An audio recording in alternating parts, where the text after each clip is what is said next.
Hey, chat. So there's this story going around about Donald Trump sneaking off of Air Force One and onto another plane because of an Iranian threat when he left the NATO summit in Turkey. Can you explain that and tell me what happened? Sure, checking. Yes, based on multiple news outlets, the core of that story is true. Though some of the more cloak and dagger details come from unnamed officials and aren't fully confirmed. Reportedly, after the NATO summit in Ankara, the U.S. flagged a credible threat of a shoulder fired missile attack by Iranian operatives or proxies. The Secret Service then decided, out of an abundance of caution, to switch from the newer plane to an older 747 with stronger defensive systems.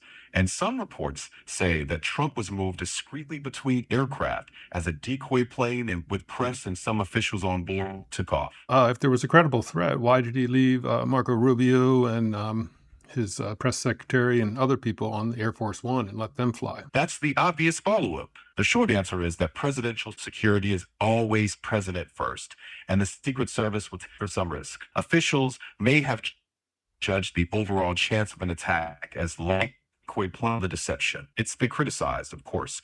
Some argue it was unfair to put others in potential harm's way, while the administration seems to have calculated that the threat wasn't high probability, but high impact if real.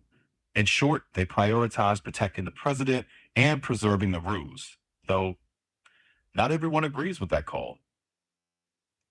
Yeah, yeah, no, clearly. And if you were left on the plane as a decoy, I think I'd be a little upset. I hear that. If you believe the threat was credible, being on that decoy without knowing, that would feel pretty rough. Governments sometimes make those calls under uncertainty, but that doesn't erase how it feels or the ethical questions. It's reasonable to feel bothered by that trade off. Interesting. Thanks, Chad.